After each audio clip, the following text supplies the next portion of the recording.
pointing ahead to the coming. Okay. And so even though it's very short, because it's only 4 little chapters, it shows how God uses unexpected people in very amazing ways. And it looks at the needs and concerns of a particular family. And this family contains this Moabite woman named Ruth, who desires to enter into the covenantal relationship between Israel and the Lord. So she wants to embrace the Lord of the Israels. And it also describes the grace of God, even during times of sin and apostasy. It is placed between Judges and 1 Samuel.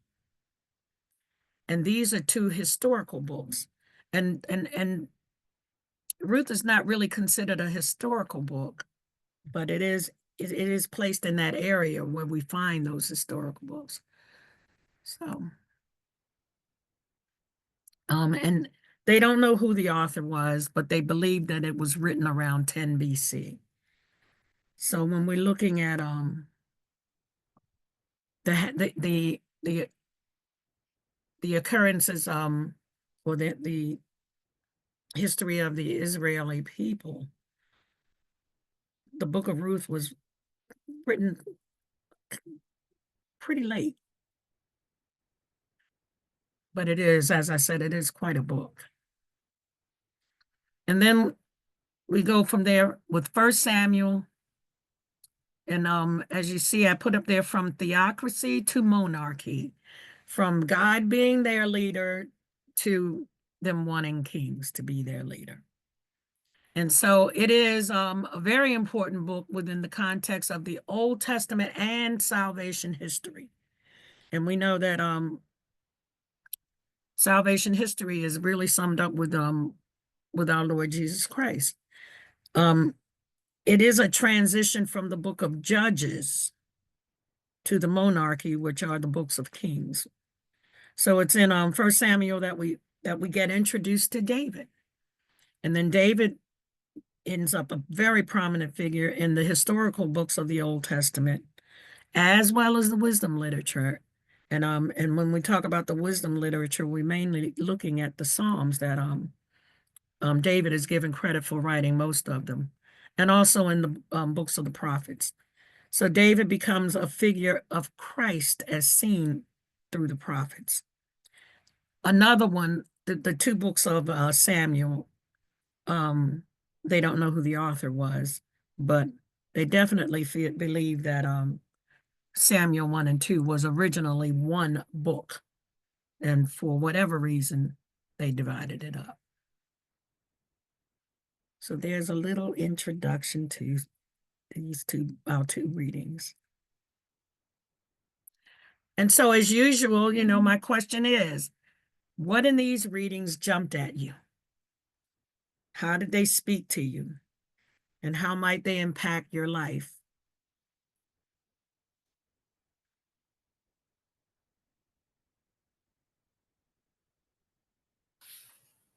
I was impressed with how Ruth stuck with her mother-in-law.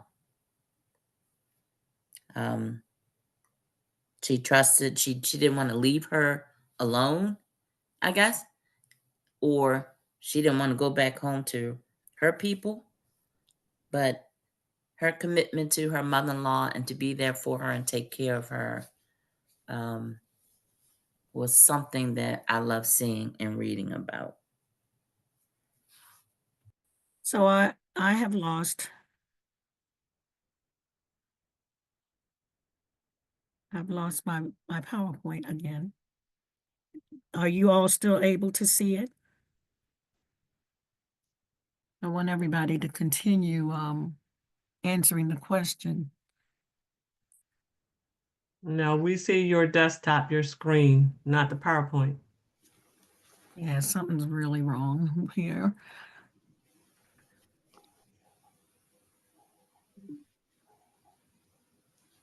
And I totally lost my PowerPoint. When I saw something that said a scan virus. Yeah, see, that's what was going on. That's what's messing me up, this McAfee thing.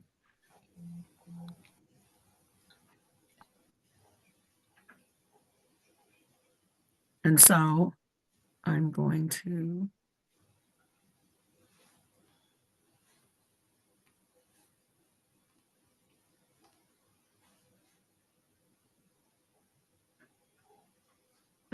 try and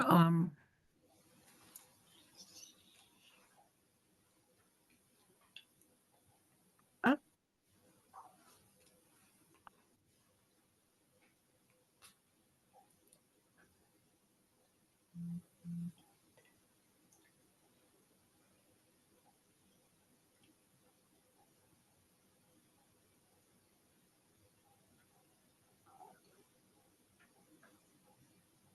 I am so sorry. You all see my screen, right? No, we don't see, you're not sharing anything right now.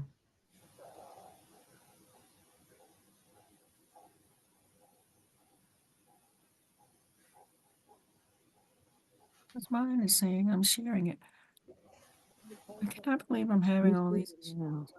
Because We- mine says that I'm sharing. We can But I don't- see it. We can see it again. Okay, Miss Gwen, hit enable editing.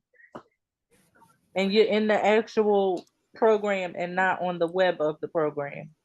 Okay.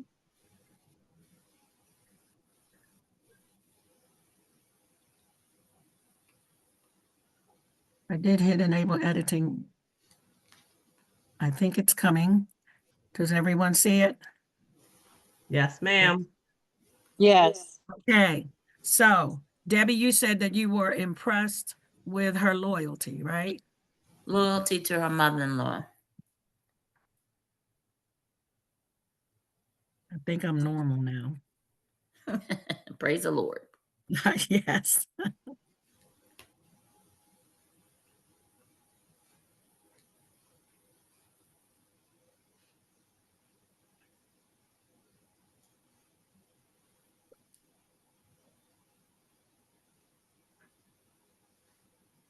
Okay. Anybody else have anything about Ruth that stood out?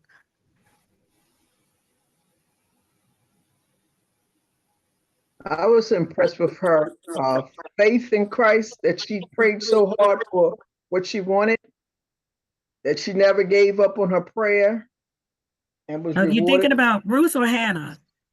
Oh, that was Hannah. Yeah, but how she prayed hard for it. Well, she prayed to him to have the son. So impressed with Hannah's Faithfulness and belief in God.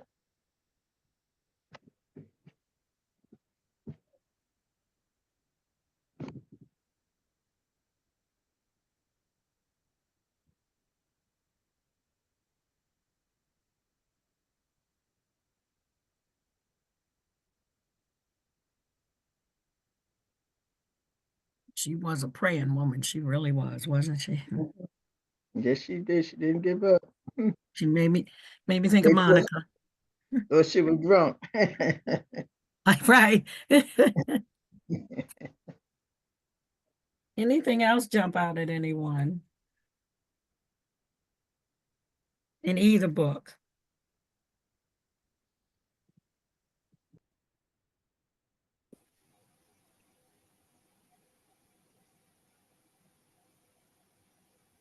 No? Well, I'm going to go to my thoughts.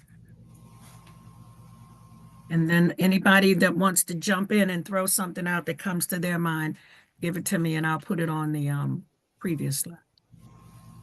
So as I talk about some of these things, you'll see why I don't like to use the word beautiful love story.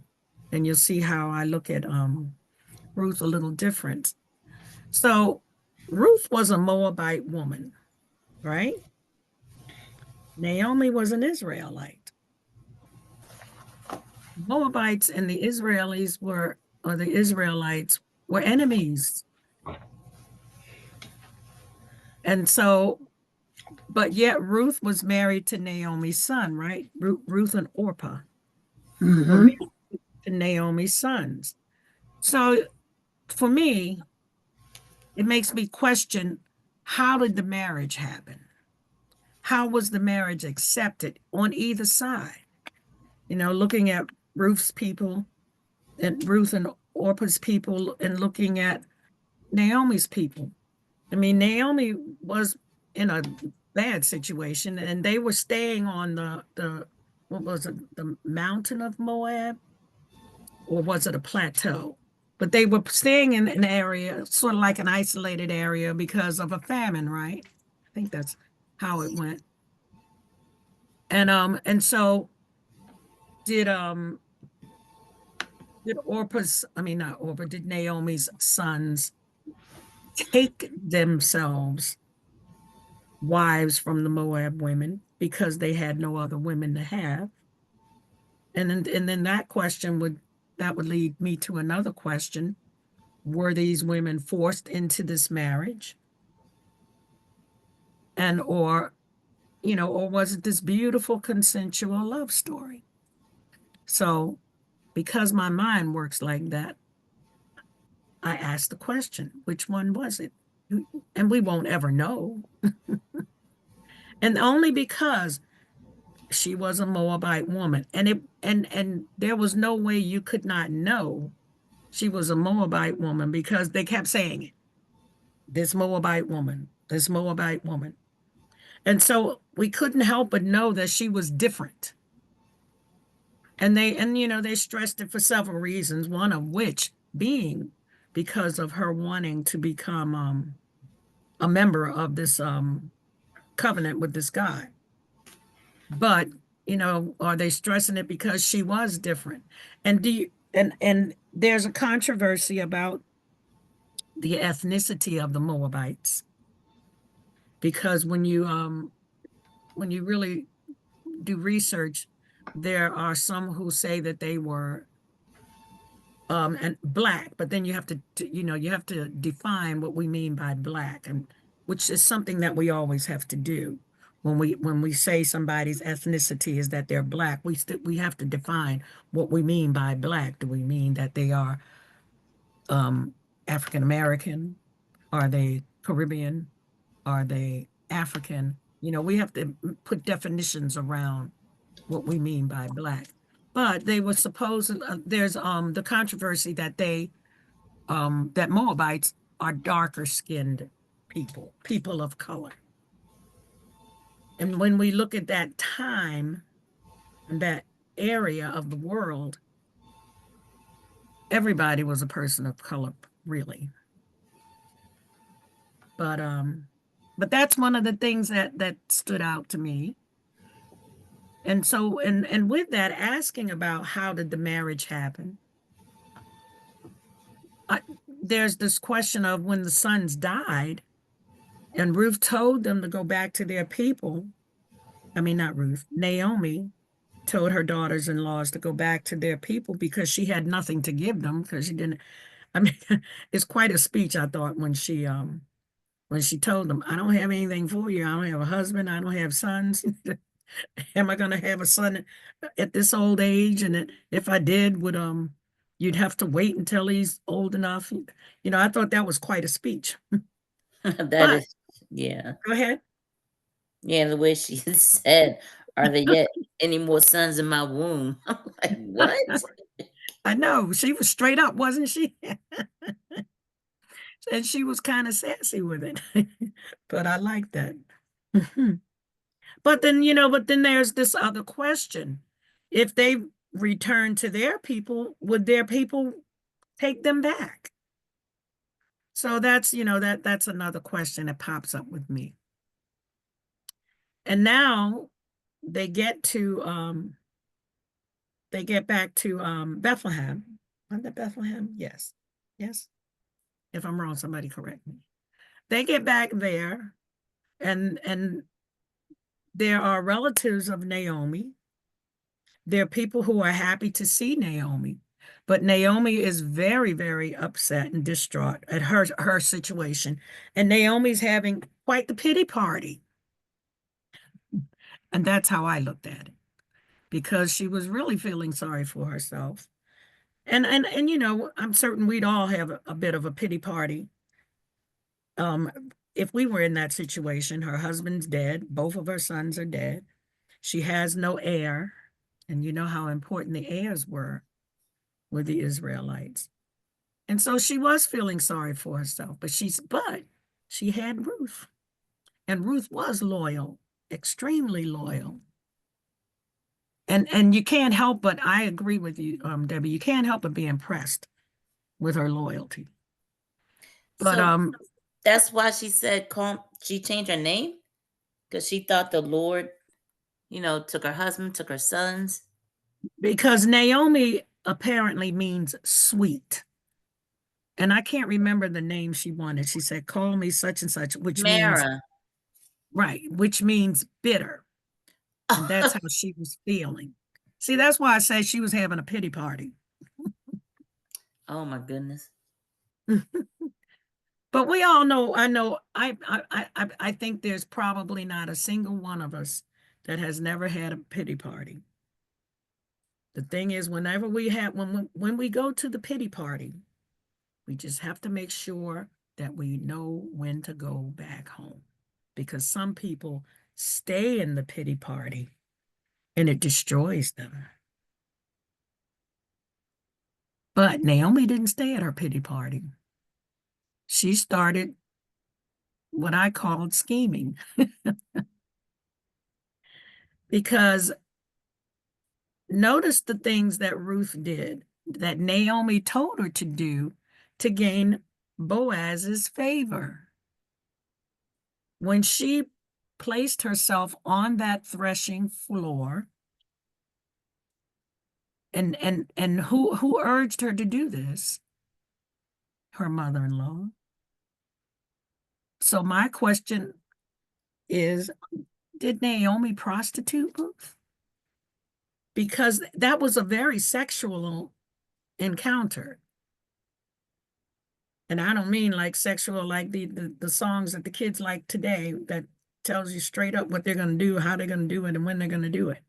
I mean like sexual, like and we've had this conversation before, Val, sexual like the old blues songs that give you hints at things and let your imagination go about with it.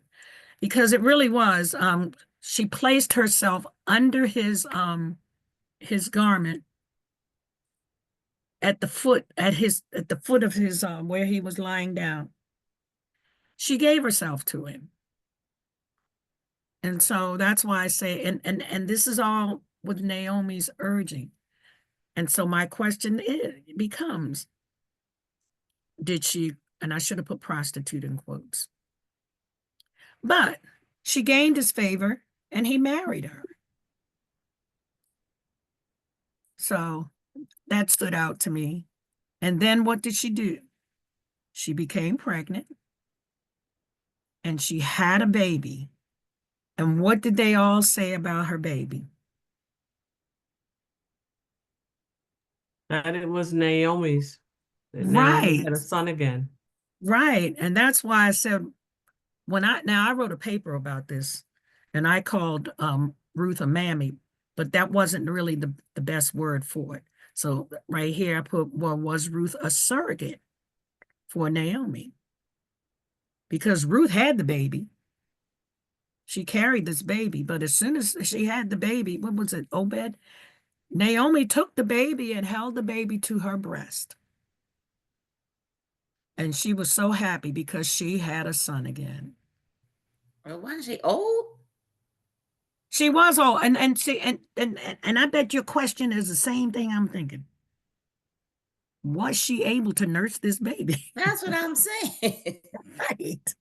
I don't think that that's what they meant, because Naomi she lost her two sons. So she sees this as a way of reliving what she lost. And I don't know if I would say that she used Ruth to made Ruth become a prostitute, because they were destitute. They went back to Naomi's home with nothing. Right. And apparently she and her husband and her sons had things and she was taken care of. So being a woman, she knew she had to find a man that would take care of them. And because she was up in age, she knew she didn't have a chance. So her only chance of survival, other than uh, depending on her relatives there, was to find a husband for Ruth. But then the husband that Ruth had, Boaz, was from her husband's family. It was I not know, Naomi's family. right. Well, So I don't know. no, well, wasn't he a relative of Naomi's? No, her husband. Did I read it wrong? That's right, you're right. Well, her husband's people, right? So that's why I was looking at as him being related to Naomi. Yes, but you're right. Mhm.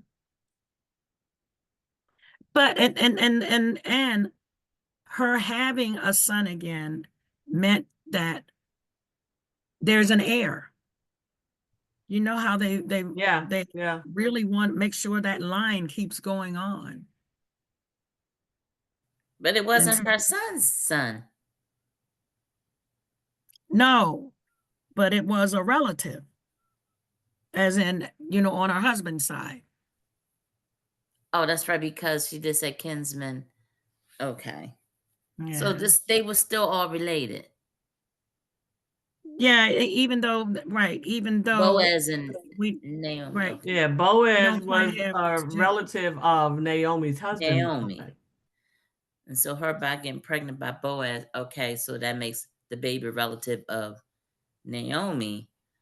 But the other women said Naomi has a son. That's crazy.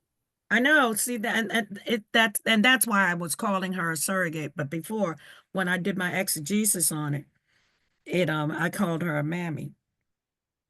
But this is a beautiful story, but it's a whole lot deeper than well, it could be a whole lot deeper than the way most people look at it. Because of the for me, because of the kind of questions that I ask. There's it's also another one of those stories that shows how women figure out ways to get things done. Even though women were looked at as like property. And you remember Ruth was out there working. She was working her butt off in that field. Mm-hmm. So she was out there physically working before she married. And Yeah, with the ending, it makes it sound like she was that it was a happy relationship. that's what I was about to ask. Is this the end? That is, I mean, it's only 4 chapters, and that So was the end. That she got married, she had the child, and then they don't tell us anything else. And wow. then it's a son for Naomi. Miss Gwen, this is Dawn. Yes. You said something really interesting that I didn't pick up on, but all through the book of Ruth, they do continue to say that she's a Moabite woman. They said it a lot. They said it a lot. And when you just said that and you asked, why, on the last chapter, the last section of chapter 4, they go through the genealogy of Ruth and how it ends up that she's in line to be King David's father, Jesse. I know I'm saying that all kind of crazy, but when you just said that, what it made me think is that was God's way of bringing Gentiles into his family, because she was not Jewish. And since Jesus is in David's line and she's not Jewish, so that's how, even back then, when God is doing what he's doing, he thought of non-Jews and how he could bring us into in his fold. And so I didn't think of that before, but when you said that, I'm like, okay, that makes me feel good as not a Jewish a non-Jew, but I hadn't considered that before. But she wasn't a Jew, and that's how we all get to be God's children. That's it. And I think that's an incredibly perfect point to make, because you know how God uses ordinary people to do amazing things. And that's and I have to figure out how to word it. Somebody can help me with that, because I really want to put it in here. God's way.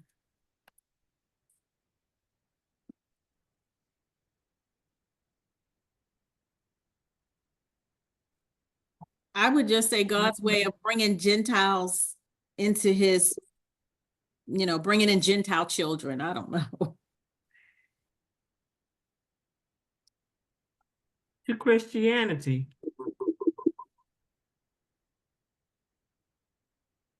How's that? Bringing Gentiles into his covenant. I like that. Yes, ma'am. I think I'm going to capitalize Gentile, because that is that is, I think, the most important point of this story. As we are getting ready for the coming of the Messiah, but you remember, Jesus had to be reminded himself that he was there for everybody, because if you remember the story of the woman whose daughter was sick, and she went to Jesus and she asked him to help her daughter, and he said he did not come there for them. He was there for the Jewish people. And the woman kept riding him, and she really told him off. I love that story, because she was so persistent.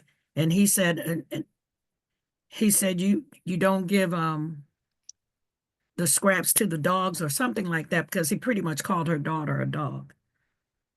And because she was so persistent, and because she made him realize that you're here for all of us, because at that moment, Jesus himself needed to be reminded that he was here for the salvation of everybody, not just the Jewish people.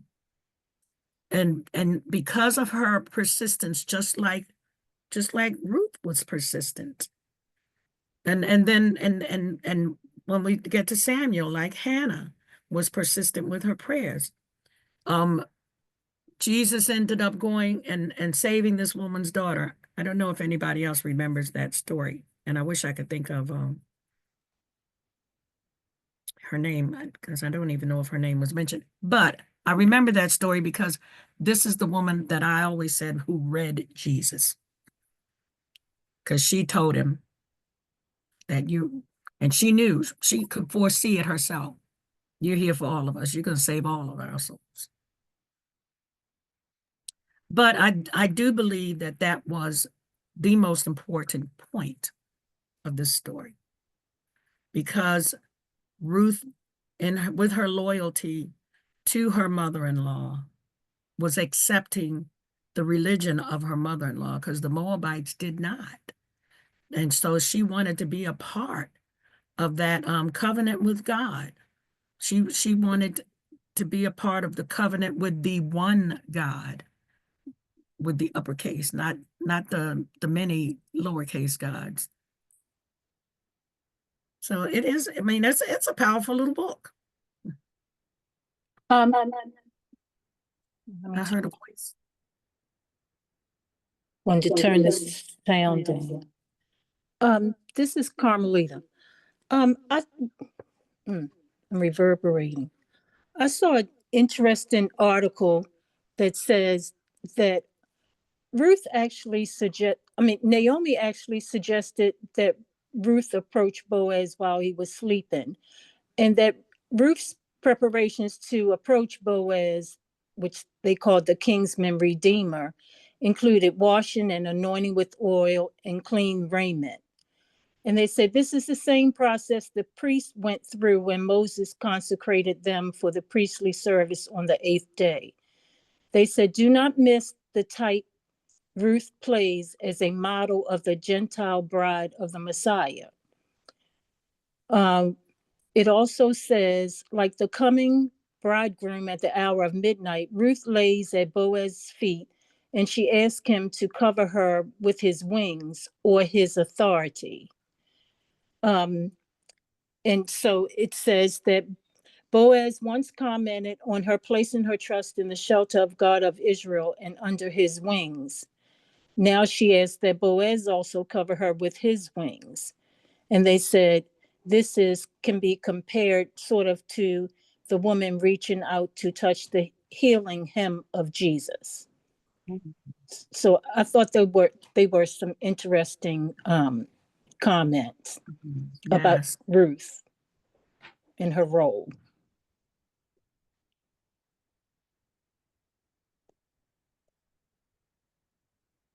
Hello?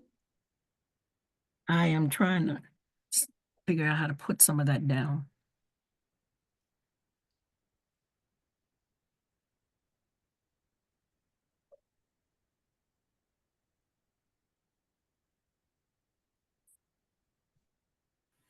So then are you saying that it wasn't so much sexual as it was she was looking for security, protection, comfort? Yes. And you said the priestly preparation. That what she did when she approached him while he was sleeping by washing and anointing him and with the clean raiment. I think raiment is garments. That's the same process the priest went through when Moses consecrated them for priestly service on the 8th day. And then they said, do not miss the type Ruth plays as a model of the Gentile bride of the Messiah.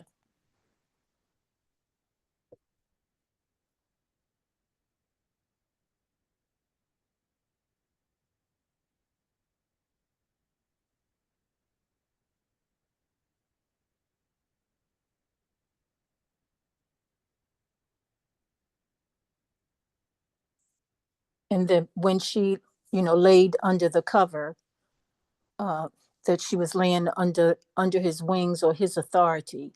And then, it's can compare to the woman with the issue of blood touching the hem of Jesus, the healing hem.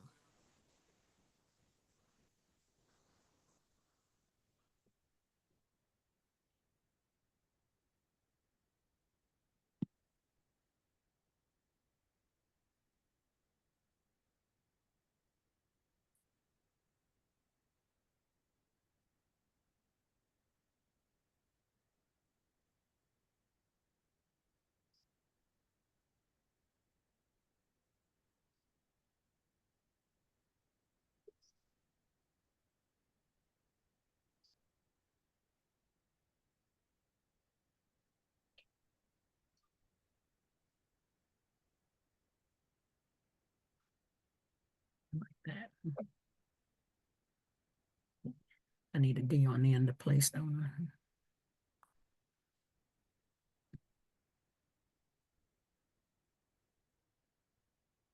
Anybody else want to add anything? Because the more you look at this little book, the more questions can come up, and the deeper you can see that this little book is very deep.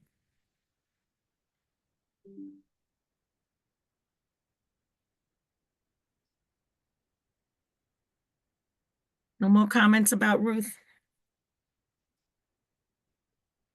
Okay, let's take a look at Samuel. What stood out to me from Samuel?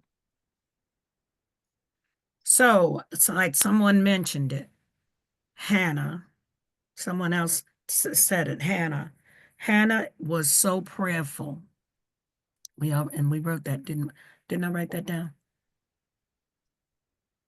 But the whole story of Hannah and her sister wife and her husband reminded me of course, of Rachel and Leah and Jacob. And when you look at, because they said that Elkanah loved Hannah.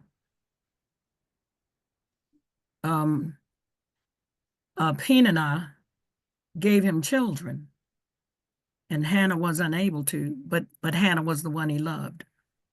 And remember how Jacob loved Rachel so much more than Leah, but Leah had all the babies. So, you know, it tells you, and these are things that jump out to me. It tells you that he was definitely having sex with the other wife that he didn't love as much. But the way they said it, it made it sound like he didn't even love her at all. But he was having sex with her. And because and one of the things that stood out, just like Jacob, who loved Rachel, but he slept with Leah. And Elkanah loved Hannah, but he slept with Peninnah. And so it's like sex and love do not equate. Just because they have sex with someone doesn't mean that they love them. Sound familiar? Because that has gone on all through the years. You know, you have men and women who may cheat on their spouses, but just because they cheat on their spouses doesn't mean that they love the person that they're cheating with, just because they're sleeping with them. It is interesting. The whole idea of sexual intercourse is a very interesting topic in itself to study. And we can see how, especially as we have looked at so many sexual encounters in these books, we can see how it becomes a tool and how easily it can be used as a tool. But and particularly we're talking about men, the man who has self-control over his body is the stronger man, because the ones who do not have self-control, because if you recall, those sons of Eli and Samuel were terrible. And if you recall, it said that they were being very promiscuous with the women at the entry of the meeting tent. And so they were sleeping all over the place, even though Eli and they messed up things for Eli, because Eli was at least on the surface a very righteous man. But the Lord was not happy with him because he did not reprimand those sons of his. And with Hannah's praying, I had mentioned, it made me think of Monica. Saint Monica, Saint Augustine's mom, spent all of her time praying for her son. And everybody knows the story of Saint Augustine, and he was in everything. He got in all kinds of mischief. And he even fathered an illegitimate child. And look at what he became. The Bishop of Hippo. He pretty much laid the foundation of what our church looks like. God does amazing things with ordinary people.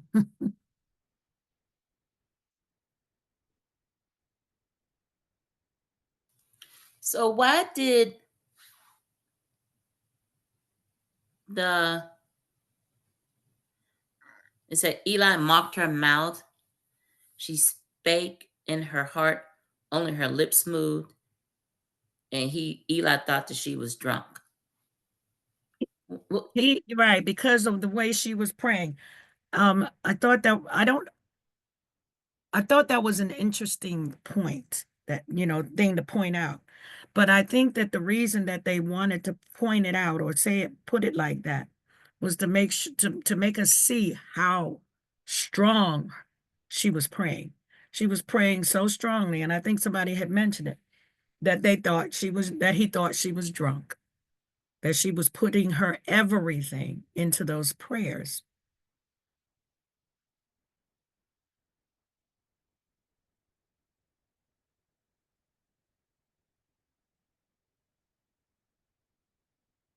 And she ended up, once he had spoken to her, and she told him that she had had nothing intoxicating. He paid more attention to her, because remember, he was a priest. He was in charge of the covenant, the Ark of the Covenant.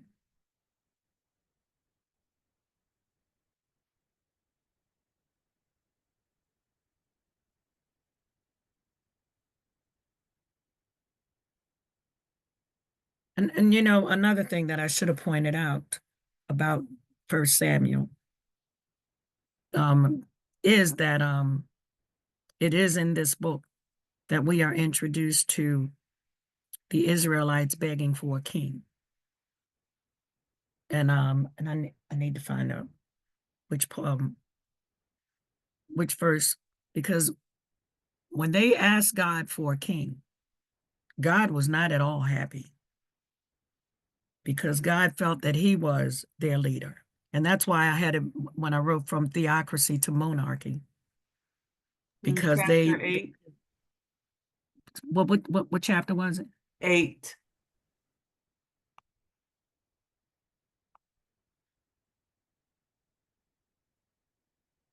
Okay. I'm having a time here. Here we go. Verse 5. Okay. Okay, chapter 8.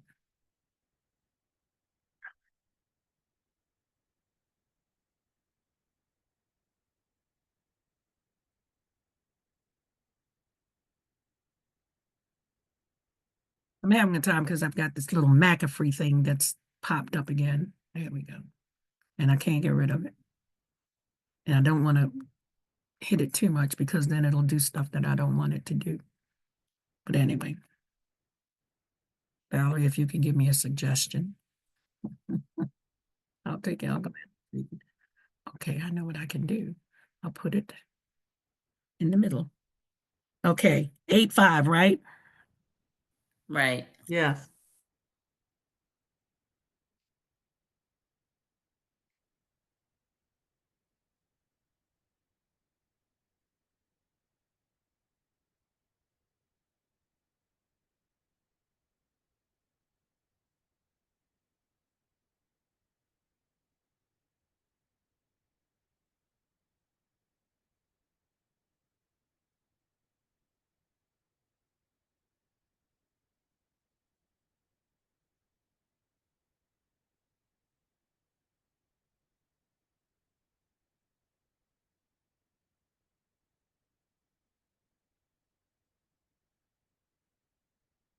And remember, God kept pointing out, they rejected me and asked for a king.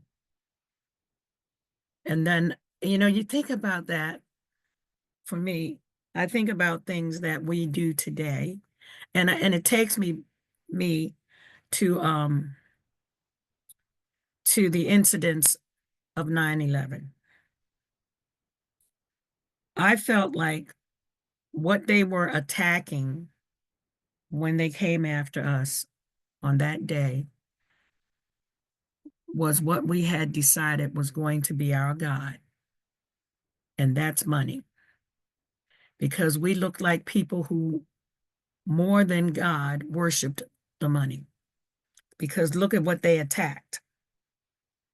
And that's and that's what this made me think of, you know, and I, you know, I've seen the story plenty of times, but you know, when I read it, I just go to the people just felt like they had to have this king, this other thing that they worship. And it's just another form of idolatry. And the worst sin is idolatry. And that's what them asking for a king is. It's no different than the golden cow or the golden bust of Donald Trump, if you all remember that.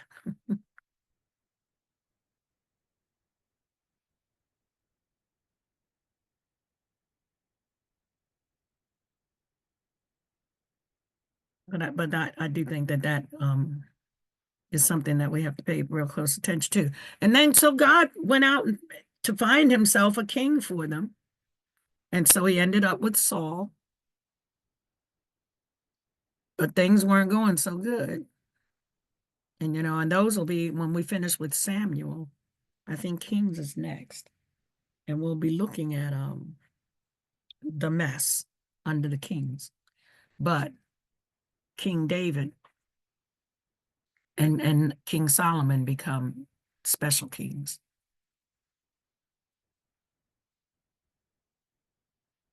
And David is another one that's like St. Augustine, because remember David and Bathsheba, and another out of control of his sexual desire.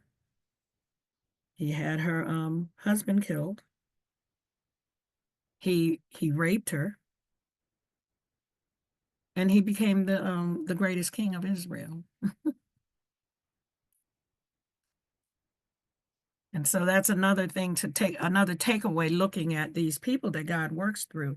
You know how you have people who feel like, I can't go to church because I'm just not doing the right thing. And they fail to realize that that's when they need God the most, and that's when God is definitely calling them the strongest. So no matter what you do, you can always go back to God. When you said David, so pretty much he was a murderer and a rapist. Yeah, King David And he was. became one of the greatest king. Right. And I'm not saying he's the greatest president, but that reminds me of Trump. I mean, he's close to a rapist. He's a sexual offender. He's a felon, but he became president of the free country of the world, but a second time. I know, isn't it ironic? But David is a good guy. Trump is not. Yes, please don't let that ever be true. That well, I can't speak for God's plans, but right now that would be a very hurtful thing for Trump to become a King David. Oh no, but It's Never, never, considering never, the person that Trump never. is, He will be assassinated. it's so unlikely. But the thing is that but what Debbie said makes so much sense though, because you never know what will happen in the long run, and Trump might be responsible for great things happening by no fault of or no help of his own. Things might happen by mistake that Trump didn't plan, but that he executed because he was trying to destroy things. He might end up helping to doing repair. God's work. Doing This might God's all work. be part of God's plan. And honestly, when this election was going, I had a feeling. I was like, Trump is going to be reelected, and I think it has to be, because I just thought to myself, this might be God's work, God's hand in all this. I just had a feeling it was going to turn out this way, but I'm thinking, and I'm praying and hoping that this is all part of God's plan, that this man got in this office a second time. Mhm. If we look at things as far as Trump is concerned, he is for self. There's nothing that he wants to share with the United States. He wants to own the United States of America solely by himself. He reminds me of Jezebel. Mm. But this is true. But you never know how God will take things and turn them around. No, we don't. We never know how God is going to turn things around. But, I lean toward the thing that, we will know them by their love. We recognize God's people by their love. And I mean, we're all God's people, but I Right. don't see any love You're right. You're right, Trump. Carmelita. You're right. You're right. And that's in the Bible. So you will recognize them by their love. And he has love for no one. He won't even take the blame. And he is the commander in chief. He's the commander in charge. And he won't take the blame for nothing. You keep blaming past presidents. Past presidents are past. You are it. Buddy, take the hit. But I will be ecstatic if Trump, I know God uses everybody, sinners, killers, Trump, but I would be most happy if we did see that, and we would see some some statement or some kind of recognition that what Trump's doing is truly God's work before. People are in such despair about some of the things that he's already done in 2 weeks. So if this is truly, I'll wait for God to reveal his plans. His ways are not our ways. Right. And I am from the school of, I don't think that everything that we see is part of God's original plan. For instance, I don't think that God brought Jesus here to die painfully on a cross. I don't think that was God's plan. But because Satan is always working, things happen, and God has to make adjustments to his plan. And so he ends up using those who are trying to tear stuff up to rearrange things. And so his son was crucified, and God saw that as this is how I'm going to, because I'm presented with this is how I'm going to save the world, by the sacrifice of my son. And so that's the school that I'm from. I don't think that God put any of us here to have pain, but things happen. And so whatever God had planned, God has to adjust that plan to make it work out in the best way for whomever is involved. Does that make sense? I mean, you may not agree with me, but does it at least make sense? What's that song with the devil meant for evil? God meant has, for good. huh? God meant for good. Yeah. Meant for good, Man meant yeah. for evil, God meant for Meant good. for good, Yeah. Right. So there, Yeah. God is in control somehow or another. We're gonna get through these. I should say Well, 4 months. We'll get through these next 4 months. So well, we For are years. Well, I'm saying 4 months because look, in 2 weeks, look at all that's been done. And so if we can get through 4 weeks at a time, or 4 months at a time, we'll get through the 4 years. Well, we are beginning to see some things like, some decisions by Trump that have been reversed because others are standing up and turning it to good. So that could be also seen as what the enemy meant for evil. He's turned it to our good. So we'll Right. see. So ladies, I'm one of those federal employees that's just, I used to like going to my job, but since he got into office, I have been in a panic. And I have to say that this week's this, just the title, Stop Stressing and Start Praying, Yes. started to settle me. And I have been praying, and I'm asking God for his peace, with the peace that passes all understanding. Additionally, at work, this woman came to me. I work in a small little office, and we've had a lot of people be sick. And one of the things that God has allowed me to do is, when these people need prayer and when their families need prayer, I will gather, everybody's agreeable. We gather together and we pray.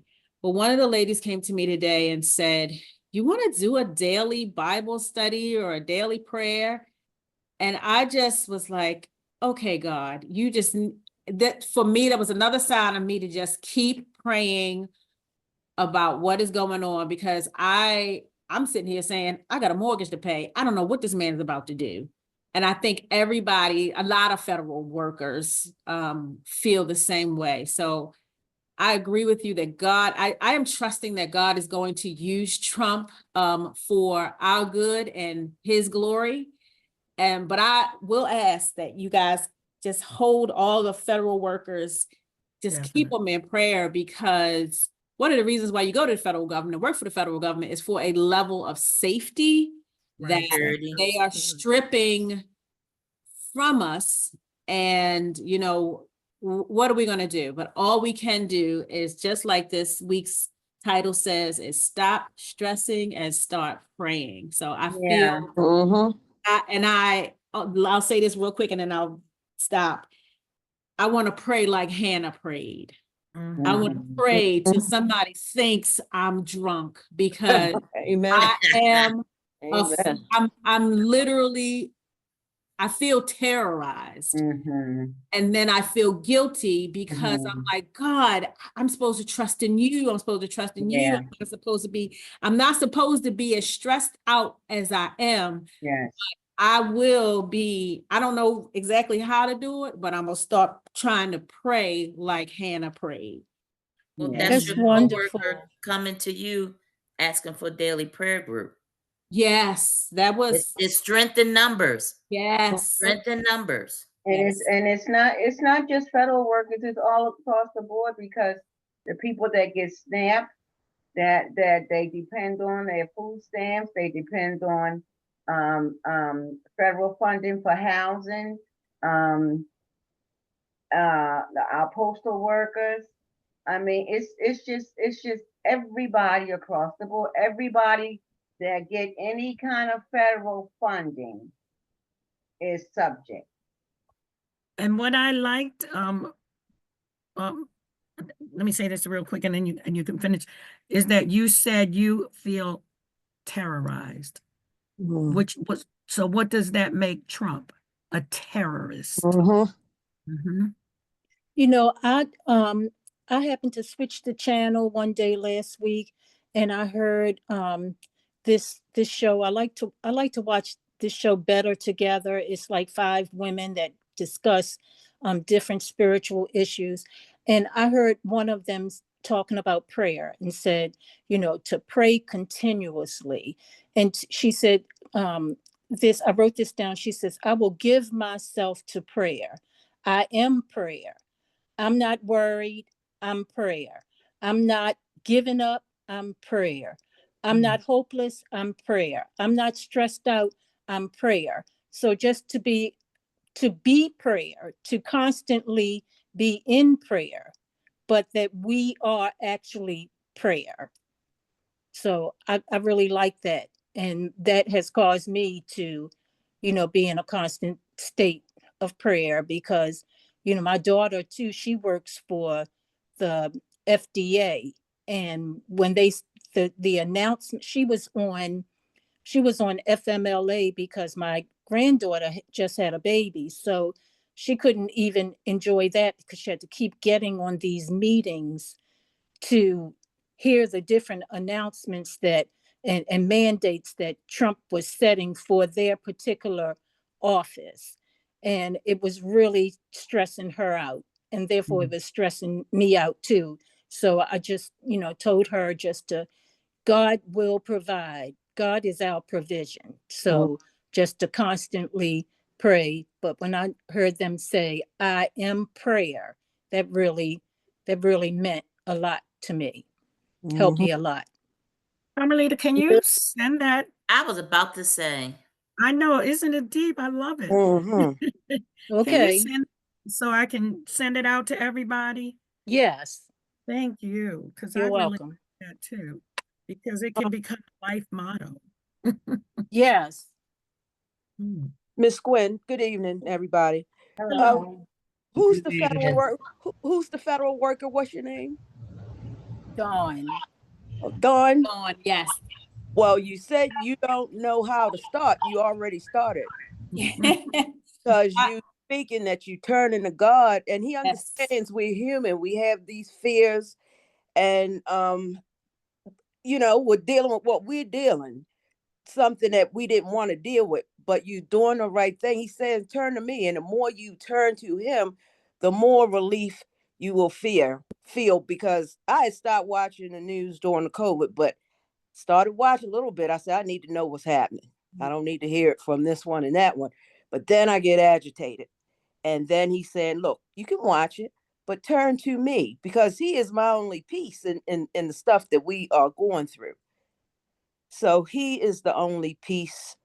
And sometimes he has to let bad things happen. The first time this man got elected, I was like, what? And when I spoke to God, he says, sometimes I have to let bad things happen. But also keep in mind, when I gave you all reign over the earth, you had choice to put people in place or not put them in place.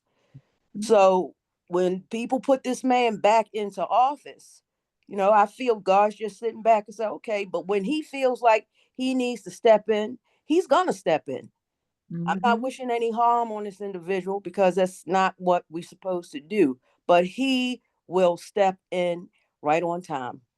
So I'm not looking at the 4 years, because that's a long time. And Yes, we ma'am. I got know, through a that's why I month. said we have to take it 4 Yes. weeks So time. I'm looking at one day at a time, and as things and more bad things are happening to the different agencies within the federal government. Turn to him. Do what you're doing already. He's using you. If you lead in a prayer group and gathering people on your job, he could be putting you back in the office for that reason, and you don't know where he's going to take you with right on your job. Yes, ma'am.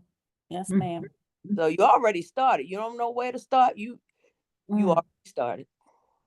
Thank And you know, the topic, I said when I was looking at it, and I said, I cannot believe how timely this topic is for us right now, Mm. because we are all so stressed. Yes, But this, we are. yeah, remind us that God's got it.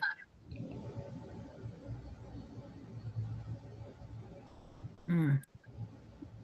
I just want to add one little thing about when you read this week's Stop Stressing and Start Praying, and what the author wrote in there, that she says the problem with many of us is that we tend to pour out our souls to other people, hoping Yes. they'll give us answers, when most times they can only offer us opinions.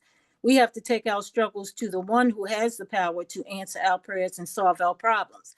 And I've had to chuckle at that, because a lot of times when things happen to me that I want to either, share with somebody or complain about it because it's bothered me or hurt me or made me mad, I can't find anybody. Nobody answers the phone. I can't find anybody to tell it to. And so I then say, okay, God, I hear you. You want me to to take it, to bring it to you. So I kind of found that kind of very fitting to me. I'm glad you Yeah, said that. go ahead. I'm so glad you said that, Carmelita. That's exactly what happened to me today. When someone dropped a bomb on me, I'm like, oh my God, I gotta call somebody. And I did. All I had to do was call on God. Yeah. But oh my God, that's That's oh my God, timing is everything. Woo. It is. It's amazing to me. And I don't know why I get amazed, because it's like, I don't know why God keeps amazing you, because you know God can do everything. That's what I have to tell myself. And looking at this first question up here, the points to ponder, because listening to things that some of you have been sharing, what is at the top of your stress list? And why is it such a stressor? And some of you have shared that, the fear of not having a job tomorrow, not being able to get that mortgage paid. And he would just love to see all of us stressing out. The he I'm talking about is that man that they put in the White House. But he would love to see all of us poor folks stuck. Him and his rich cronies, they'll be all right. At least they'll be all right by their definition of all right. But I'm waiting to see them have their Saul becoming Paul moment, when God knocks them off their tower and causes them to go blind and gives them a new awakening. And they see things from a different angle. I told my sister, wait until that youngest son of his brings home a little black girlfriend or a little Latino girlfriend. He goes to Can New you York. see it? Oh my God, Miss Gwen, you are so right. Someone that he does not approve of. Someone from one of those SO countries that he complain about. OMG. It's funny how God do things. It's funny how God make you eat your words too. Yeah, but look at his wife. She's from Russia. Is that what she's about? Yes. About sending people back to where they came from.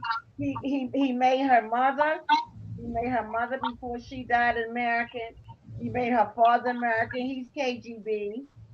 And that's really funny, because we all know that she's an immigrant, and we all know that JD Vance's wife is a birthright citizen. Yes. It's like you all first wife was also, she was like with the same thing too. Ivana, she wasn't American. Right. So he's saying, okay, if you're not born in the United States, even if you're born in the United States, if your parents is not here, then you're an immigrant. So that means your children are immigrants. It's going to be an interesting time, but we'll be all right. We're gonna be all right. I forgot who's Yes, we are. We're gonna be all right. So thank goodness for AI, because when it happens, remember this date on February 3rd at Bible study. Yes. Recording.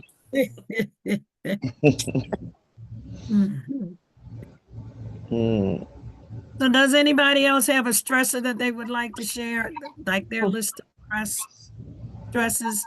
Miss Gwen, I have a stressor I would like to share. My dad just passed, right? And my sister, her anxiety was such to the roof of his passing. She had a stroke on Friday. Oh, sorry to hear that. Yeah, I'm sorry to hear and guess what? Guess what? She act like I am the only one in the family that can help her. Now here's my stress. I just got over taking care of Pop. She tells me that her right side is affected. She's right-handed. She tells me she needs someone to go to her apartment, get her cat, put her cat in the carrier, and take her cat to the SPCA because she's not going to be able to take care of her cat. How old is the cat? She's old. She's about, I guess she's about 15, 16. Yeah. I'm looking for a kitten. Anybody? I'm telling you all, I need a kitten. I miss my cat so bad. Oh, So oh, you don't want Samantha. Samantha's bad. She took all your stuff. I want a little kitten from the alley. I'll look around. I'll ask my girlfriend Rob, and her mother is a breeder. She always got kittens. So I'll ask her. I'll ask my friend, do she have any kittens? Yeah, Thanks. but she's putting all this in my lap. I just got this stuff out of my lap, Right. and she's putting it back in my lap. And But I do believe that God doesn't give us more than we can handle. So I know, When I was about to exactly say the same thing. but the thing about it is, I told her when Dad was alive, I told her she needs a helper. Now I know for a fact that the state have people that will help you if you are unable to help yourself. And she do get some federal funding. So I'm quite sure that the social worker can help her with that. I can't. I'm working. It's too much on my plate. You know, I'm still stressing over Pop, getting things done with Dane's mom. You know, it's just too much. It's too much for me. we're gonna pray for you. Thank you. Welcome. And Dane say pray for him too. And we will pray for Dane too, yes. And I told Dane when we have weekday mass and at weekday mass we after communion we pray O Sacrament. And I see Miss Shirley because she always raised her hands to God when she would pray the O Sacrament. And every time we pray it, I see Miss Shirley when she was sitting there with her hands raised to God.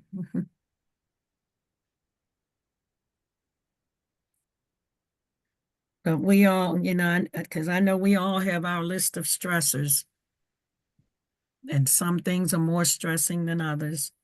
But we have to be like Carmelita was saying, we have, and Dawn, we have to pray like Hannah until we look like we're drunk. Yes.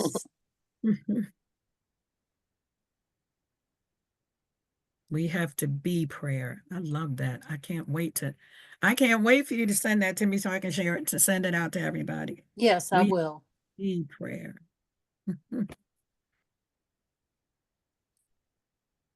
And look, as usual, my time is going.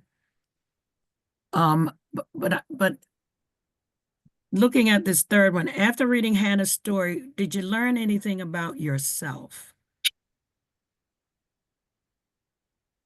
Since we were just talking about Hannah. And looking at yourself and how you handle stress. Seek God first more. See God first more. And I'm the type of person that holds things in, and I don't reach out for help. And it never seems to fail that when I do decide, okay, I'm going to reach out to one of my sisters. And this is something that me and my therapist used to talk about, because she used to get on me about not seeing things. But it never seems to fail that when I say I'm going to reach out to them, I'm going to give them a call because I need help with this thing, I can't get a hold of them. And so I have no choice at that moment then but to go to God, to ask for the help. My tears might fall for a few minutes, and God says, go ahead, let them fall. And then God helps me to wipe them off and helps me to continue to figure out a solution to whatever the thing is that's bothering me.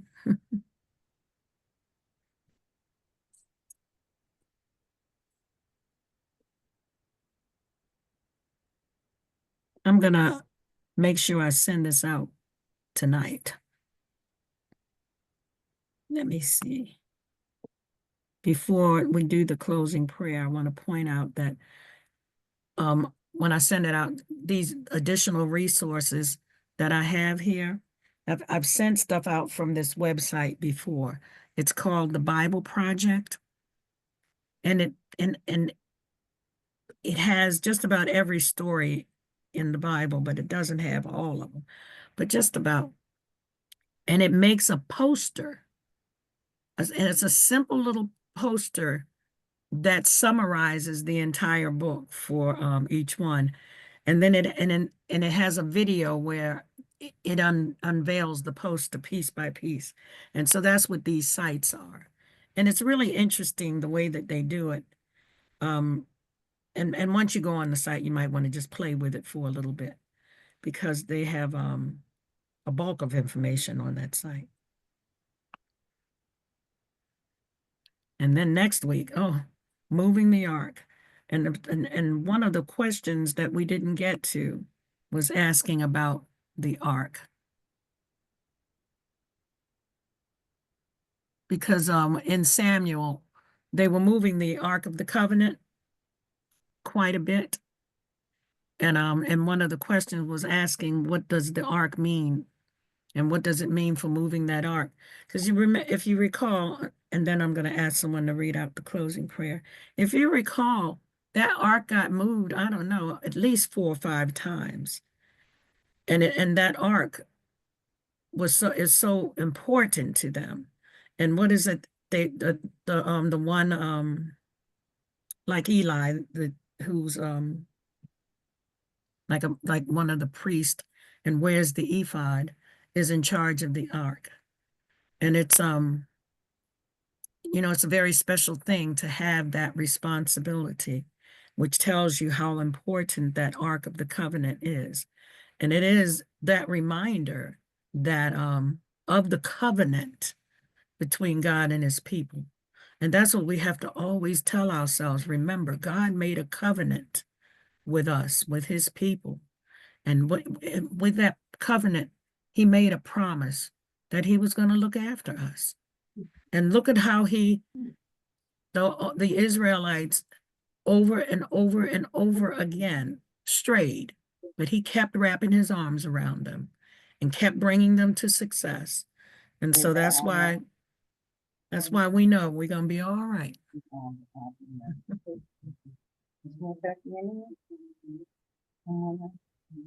Miss Gwen, Yes. I always wondered about this, and it has nothing pertaining to this, but it's about the ark. And one of the Bible stories, the Israelites was fighting with the Babylonians, and I think it was Eli's sons that brought the ark to the battle, and they lost it. Well, how could the two of them carry it if they had all those poles and all those holes for others to carry? How could the two of them carry it? I just don't, I don't. You mean, how could they carry it physically? For another day, huh? Yeah, it might be. But when you say how could they carry it physically? Yes. Have the strength to carry Because it. I think it's 8 people. It's 8 people. 4 on each side that has to carry it. But when they returned it, he had them hook it up to the animals, to 2 of the animals. Yes. He had them hook it up to return it. So they probably carried it the same way. Right, because to the battle with the animals. But yeah, I'm the animals to carry it to the battle. Physically carry it themselves, unless they had other people help them carry it. But no, it didn't say they had other people. It says that his sons took the ark to the battle with the Babylonians, and they took it from them. Of course, they didn't. Of course, the Babylonians didn't say good, because that was God in the ark, and right. And they became quite frightened of it. It frightened them. But I'm just saying, I I was just curious how the two of them could have carried it when you needed 8 people. That's But all. I think that they probably more than likely had help.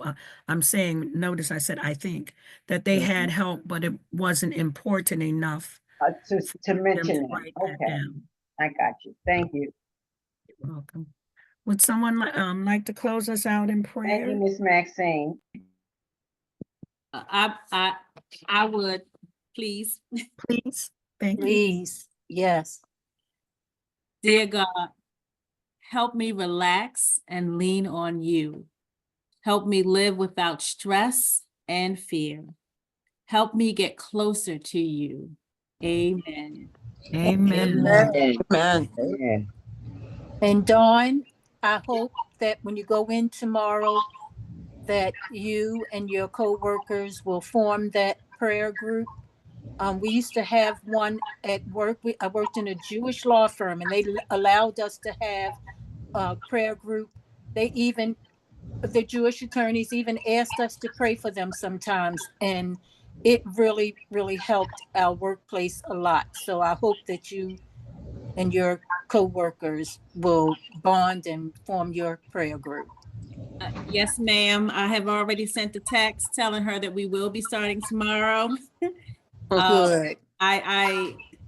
That's right now all I have is prayer. That's it. And one more thing, ladies, before you go. There's an African American prayer in the back of the church that's printed, and it's a beautiful prayer. I say it every morning. There's sheets of the prayer in the church. It prays for us and our family, and it's a beautiful prayer. So if you guys can get a copy of it, I say it every morning. And it's multiple copies in the back of the church? Yes. Do they read that prayer at St. Peter Claver? Huh? Do they read that as St. Peter Claver? Because I went there yesterday and they said a similar prayer. A prayer about the Africans and the African family. African family, yes. Yeah. Did we get that one It's for Black yesterday? History Month. It's for Black Yeah. History Month, but we Black 365. It's from Father Stephen. He gave it out, wanted us to distribute yesterday. Yesterday, yes. Oh, okay. Yeah, I have it from yesterday. Yeah. It's a beautiful prayer. It starts off with God of mercy and love. And you said Yes. African American, maybe it might be something he brought from Nigeria. Yeah. Remember, he just got back, so it might be an African prayer. I have to look for it. I'm saying it every morning. I got it hanging on my wall. I say it every morning. It was handed out yesterday. Yeah. Well, we definitely need to say it every day because we're definitely under attack. Day. I mean, the Black family that we're going under through. attack. Yes, we are under attack. Yeah. We are unfortunately at war. Yes. We are at war with injustice. And war does not always mean weapons either. Right. Because there could be a war of words. But the battle is not ours. Right, it's the Lord's. The Lord's. Yes. Okay, ladies. Don't need no help. And thank you so much. Thank you. Thank you, ladies. Thank you. Thank you. Nice class.